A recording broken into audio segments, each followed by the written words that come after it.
তেল নেওয়ার জন্য ভাই। আচ্ছা, কি পেট্রোল না অকটেন? আমি পেট্রোল নেব। ও আচ্ছা, তো আপনি কোথা থেকে আসছেন? আমি আসছি স্কুল থেকে। আমার বাচ্চারা কাউন্টেড স্কুলে পড়ে।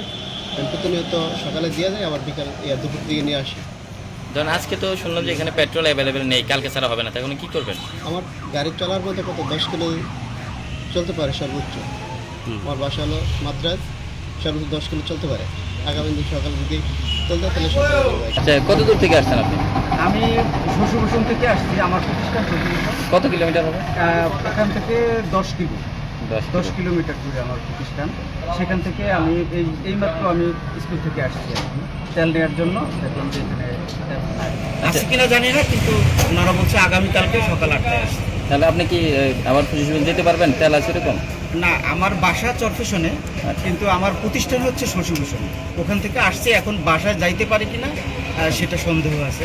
হয়তো বা প্রতিমধ্যেই বাইক দাঁড়িয়ে আসবে। এখানে কেন আসছেন? তেলের জন্য। তেল পেয়েছেন? তারা বলতেছে যে তেল নেই, তেল থাকলেও তারা বলতেছে তেল নেই। তেল আছে? আব্দুল্লাপুর থেকে আসছি তেলের জন্য। কত কিলোমিটার দূর? এখান থেকে মোট 13-14 কিলোমিটার। আচ্ছা, তো এখন কিভাবে তেল কিভাবে যাবেন? কীভাবে যাবো সেটাই তো বলতে পারি না, গাড়ি বন্ধ হয়ে গেছে। হাঁটে হাঁটে নেওয়া ছাড়া কোনো উপায় নেই। ও আচ্ছা, আপনি কি মনে করেন তেল আছে মনে করেন? তেল আছে মনে করি, তারা তেল দিচ্ছে না। কারণ কি? কারণ এই যে মানুষের বেশি বেশি দিতে আছে, লিটারে দিতে আছে, টার্মিনালে করে দিতে আছে, আমাদের মতো সাধারণ পাবলিককে দিতে আছে না তেল। আচ্ছা, কখন থেকে দিবে? কখন থেকে দিব তারা তো বলতেছে যে কালকে থেকে দিবে। এখানে আসছেন কেন? এখানে আসছি তেলের জন্য। আমরা এখানে তেলের জন্য আসছিলাম। আমি প্রায় আপনার দুলার থেকে আসছি এখানে। কত কিলোমিটার? দুলার থেকে 11 কিলোমিটার, যাইতে 11 না 22 কিলোমিটার। আমার আসার তেল ছিল, এই জন্য আমি পাম্পে আসছি যে তেল নেওয়ার জন্য। আচ্ছা, আমি শুনছি যে ওরা বিভিন্ন সময় বিভিন্ন কারচুপি করে। যেমন আপনার তেল যখন দেয় তখন তেল কন্টেনারে করে ওরা তেল দেয়, আর এই তেল আবার বিভিন্ন দোকানে নিয়ে তারা বাজারজাত করে বিভিন্ন রেটে বিক্রি করে। এই ধরনের অভিযোগও আমাদের কাছে আসে। এবং আপনারা যদি সুনির্দিষ্টভাবে যখন ওরা তেল দেয় গোপন ক্যামেরায় ধারণকৃত করতে পারেন, তাহলে সঠিকভাবে এই ইয়ারা পাবেন। এখন তেল নিয়েছেন আপনি?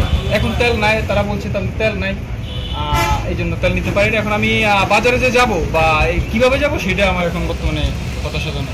আচ্ছা, মানে গাড়িটা একেবারে বিলকুল মাত্রই তেল না, গাড়িতে কোনো তেল নেই, গাড়ি টাকি। এখন তেল আসবে কখন বলছে?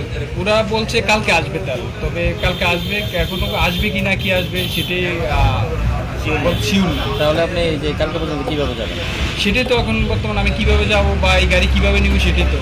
এখন গভর্নমেন্টও বলতেছে তেল সংকট নাই, তেল পর্যাপ্ত দিতেছে। সরকার যেহেতু বলতেছে তাহলে সংকট নাই, তাহলে আমরা যখন আসতেছি বিভিন্ন পাম্পে, সেখানে তারা তেলের ব্যাপক সংকট গেছে। এবং তারা কিন্তু কারসাজি করতেছে। আপনারা দেখবেন তারা কন্টিনিউ করে তেল দেয়, এখন এটা দোকানে নিয়ে বিভিন্ন রেটে তেলগুলো বাড়তি রেটে বেচে। আচ্ছা, কত করে যায় তেল এখানে তো তেল নির্ধারিত রেটে দেয়, কিন্তু বিভিন্ন দোকানে যারা কারসাজি করে তারা তো 250 টাকা করে বেচে। আচ্ছা, এর নাম? শাহাবুদ্দিন। এই প্রতিষ্ঠানের নাম কি? বেলাদাস বিলিং স্টেশন। আচ্ছা, আপনি কি পেট্রোল দিচ্ছেন না কেন? ভাই আমরা পেট্রোল দিচ্ছি না, আমাদের পেট্রোল কালকে ছিল, কালকে আমরা সারাদিন চালে গেছি 8টা পর্যন্ত। পেট্রোল শেষ, অক্টেল শেষ হয়ে গেছে। আমাদের গাড়ি বরিশাল ঝালকাঠি গেছে, আজকে রাত্রে আসবে, কালকে সকাল থেকে আমরা 8টা থেকে আবার শুরু করবো। আজকে ডিজেল আছে, আমরা ডিজেল চালাইতেছি। ডিজেল কত করে নিচ্ছেন? ডিজেল আমাদের লোকাল বলার বাসগুলো আছে, ওগুলো মনে করেন 4,000 5,000 বা যা যা লাগে তাই দিতেছি। আর আমাদের মাইকেগুলো আছে ওপরে 1,500 2,000 টাকা যা পরিমাণ তাই দিচ্ছি। আমাদের ট্রলিগুলো আছে এবার 2,000 2,500 যা যাচ্ছে তাই যত সম্ভব তত দিচ্ছি। লিটার কত করে দিচ্ছেন? লিটার 1 টাকা 50 1 টাকা 50 টাকা। পেট্রোল দিচ্ছেন কত? পেট্রোল আমরা 119 টাকা করি। অকটেন? অকটেন 123 টাকা করে। পেট্রোল কতটুকু করে দিচ্ছেন? 500 কালকে আমরা 300